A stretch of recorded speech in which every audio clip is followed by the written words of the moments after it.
नाम से कितना प्यारा है बबलू। Anderson, Anderson. तू पागल है क्या? घंटी है तो आप भी घंटी बजाते हो। अबे तू पागल। चापलूसी। ये पागल हो गया। राहुल गांधी के कुत्ते पिद्दी की तस्वीर और वीडियो हम सब ने देखी ही होगी। माँ खराब हो जाएगा, मैं माँ अम्मा बहन पे।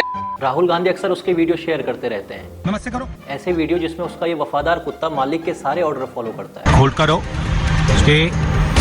बिस्किट खाने के लिए कहते हैं तो खा लेता है, भौंकने के लिए कहते हैं तो भौंकता है, नाम पूछते हैं तो नाम बता देता है, और उछलने के लिए कहते हैं तो उछल देता है, उड़ने के लिए कहते हैं तो उड़। 1 2 3 4 मर्द बनने का इतना शौक है तो कुत्तों का सहारा लेना छोड़ दे कातिया।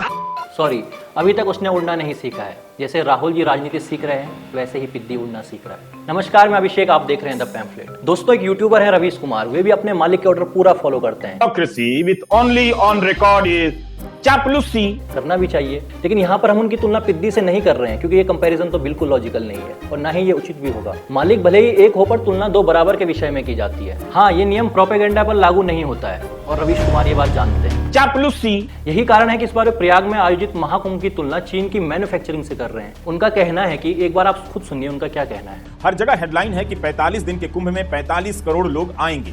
140 करोड़ की आबादी है भारत की और उसमें से 45 करोड़ लोग कुंभ आएंगे। किसी को तो सवाल करना चाहिए था, अगर भारत 45 करोड़ लोगों के एक जगह पर आने की मैन्युफैक्चरिंग कर सकता है तो वही भारत मैन्युफैक्चरिंग के सेक्टर में कुंभ जैसी कामयाबी हासिल क्यों नहीं कर सकता। रवीश कुमार को क्या इस बात से समस्या है कि 45 करोड़ लोगों के महाकुंभ में पहुंचने का अनुमान क्यों लगाया गया, या फिर वे इस बात से नाराज हैं कि यह संख्या महाकुंभ में पहुंचने वाले हर व्यक्ति को गिनकर क्यों नहीं तय की गई, अनुमान क्यों लगाया गया। अखबार वालों ने 45 करोड़ छापा है तो क्या यह संख्या 44 करोड़ 99,99,999 नहीं हो सकती। जिस एक व्यक्ति की गिनती अधिक हुई है, क्या उस व्यक्ति की ओर से फर्जीवाड़ा का मामला नहीं बन सकता। कहीं ये व्यक्ति गरीब मुसलमान का कोई बेटा तो नहीं था, और इस मामले को लेकर सुप्रीम कोर्ट में क्यों नहीं जाया जा सकता। क्या चुनाव आयोग महाकुंभ में गिनती के लिए वीवीपैट की व्यवस्था नहीं कर सकता है कि या तो ये जाना चाहिए कि हर एक श्रद्धालु को अपने कंधे पर वीवीपैट मशीन लेकर चले और जैसे ही नदी में डुबकी लगाए मशीन से तुरंत एक पर्ची निकल कर आए और ये पर्ची गिनने के लिए योगी जी अपने मंत्रिमंडल के साथ वहीं कुर्सी लगाकर बैठ जाए। यह सब किया जाए तो महाकुंभ की सफलता तभी मानी जाए।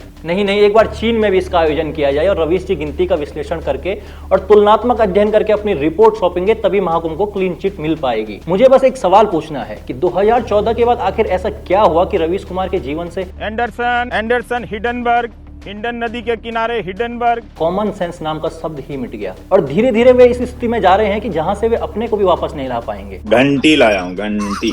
इसको स्पर्श करने में भी बहुत सुंदर है। मतलब महाकुंभ को कोई कैसे मैन्युफैक्चरिंग से जोड़ सकता है। मैन्युफैक्चरिंग को तो मैन्युफैक्चरिंग से ही जोड़ा जाना चाहिए। हालांकि रवीश कुमार ने अपने वीडियो में बाद में ये कोशिश की है, लेकिन इसमें भी वे अपना प्रिय विषय जोड़ना नहीं भूले, वो है प्रोपेगेंडा। रवीश जी अलग अलग खबरों के माध्यम से बता रहे हैं कि चीन ने एक्सपोर्ट के सारे रिकॉर्ड तोड़ दिए हैं। दुनिया भर के अखबारों की प्रमुख खबर है कि 2024 में चीन ने निर्यात के मामले में एक रिकॉर्ड बनाया है। एक साल में 5.9% निर्यात बढ़ा है। चीन ऐसा देश है जो आयात से ज्यादा निर्यात करता है, इसलिए वह ट्रेड सरप्लस यानी व्यापार लाभ की स्थिति में है, जबकि भारत चीन से ही व्यापार घाटा का सामना कर रहा है। और जिस आर्टिकल के हवाले से रवीश ये खबर दे रहे हैं वो पढ़ना भूल गए कि ये आर्टिकल अमेरिका के व्यापार घाटे से जुड़ा हुआ है। इसमें बताया गया है कि टैरिफ के बावजूद अमेरिका चीन से एक बड़े व्यापार घाटे से जूझ रहा है, वह भी तब जब अमेरिका में कोई महाकुंभ नहीं होता है। और फिर इस खबर के हिसाब से तो रवीश की नजर में अमेरिका की मैन्युफैक्चरिंग बिल्कुल बर्बाद हो चुकी होगी, और फिर वहां की अर्थव्यवस्था कैसे मजबूत हो रही है। दरअसल रवीश कुमार का पूरा एफर्ट रहता है कि किसी भी खबर को ऐसे पेश किया जाए कि बस इस वीडियो में भारत की बर्बादी ही होने वाली है, और इस वीडियो में नहीं हुई तो अगली वीडियो में कुछ ना कुछ इधर उधर से घुमाकर साबित ही कर देंगे कि मोदी सरकार ने भारत बिल्कुल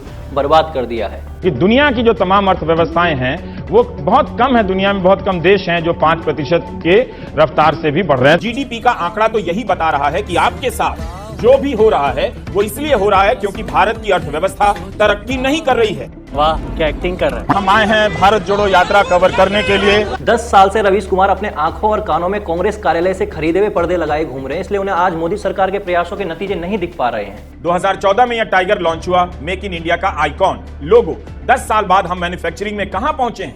क्या भारत ने मैन्युफैक्चरिंग के क्षेत्र में कोई भी बड़ा लक्ष्य हासिल किया है। जिस मेक इन इंडिया का रवीश कुमार मजाक बना रहे हैं, उन्हें चीन की दलाली से हटकर थोड़ा डेटा भी देखना चाहिए। साल 2016 तक भारत में स्टार्टअप को लेकर कोई स्पष्ट नीति नहीं थी। स्टार्टअप इंडिया शुरू करते वक्त रजिस्टर्ड स्टार्टअप की संख्या मात्र 400 थी। साल बदले, माहौल बदला और आज यानी 9 साल बाद 1,58,000 से ज्यादा स्टार्टअप भारत में मौजूद है। साल 2016 में हमारे पास केवल 8 यूनिकॉर्न थे, जो अब बढ़कर 118 हो गए हैं। यूनिकॉर्न बोले तो कम से कम $1 अरब यानी 8200 करोड़ रुपए के वैल्यूएशन वाले स्टार्टअप। लेकिन नहीं, रवीश कुमार जैसे लोग इससे संतुष्ट नहीं होते हैं। उन्हें हर सेक्टर में भारत की प्रगति को नकारना है तो उन्हें चीन का सहारा लेना पड़ता है। लेकिन ये सहारा लेते हुए कैसे भूल जाते हैं कि इसी भारत में 60 साल से तो उनके मालिकों ने ही राज किया है। जब चीन मैन्युफैक्चरिंग की शुरुआत कर रहा था तब भारत में नेहरू अपने सिगार और विस्की की व्यवस्था किया करते थे। चीन भारत से किसी सेक्टर में आगे है इसका मतलब ये नहीं कि भारत बढ़ नहीं रहा है। कांग्रेस के राज में जो भारत गरीबी रेखा के लिए राशन की लाइनों में लगा करता था वो आज स्टार्टअप के लिए लाइनों में खड़ा है। लेकिन नहीं, रवीश कुमार को चाहिए कि सिर्फ 10 साल में भारत चीन को क्यों नहीं पछाड़ पा रहा है। भाई, भारत और चीन में उद्योगों के विकास और मैन्युफैक्चरिंग को लेकर क्या तुलना हो सकती है। जब 80 के दशक में चीन अपने औद्योगिक विकास के लिए अपने यहाँ पहाड़ के पहाड़ ब्लास्ट करके उड़ा रहा था, तब भारत में राजीव गांधी का ही राज था। और उन्होंने इसके लिए क्या किया, उल्टा वहां पहुंचा दिया जब भारत के पास इंपोर्ट के लिए पैसे नहीं थे और उसे कुछ मिलियन डॉलर के लिए IMF को सोना गिरवी रखना पड़ा था। और हाँ, 2004 तक चीन के साथ हमारा व्यापार हमारे फेवर में था, अर्थात हम ट्रेड सरप्लस में थे। पर यूपीए आने के बाद हम न केवल ट्रेड डेफिसिट में चले गए बल्कि बहुत बड़े ट्रेड डेफिसिट में चले गए। इसके लिए क्या मोदी जिम्मेदार है? रवीश जी बताएंगे कि क्या ये कांग्रेस पार्टी और सीसीपी में जो MOU साइन किया गया था उसमें ऐसा क्या था कि भारत की मैन्युफैक्चरिंग लगातार गिरती और चीनी प्रोडक्ट से भारत भर गया। अब मस्क को बुलाकर पूछा जाएगा, बताइए हम क्या कर सकते हैं। हम इस लेवल पर आ गए हैं। चीन ने निर्यात में जो झंडे गाड़े हैं भारत क्यों नहीं गाड़ सका।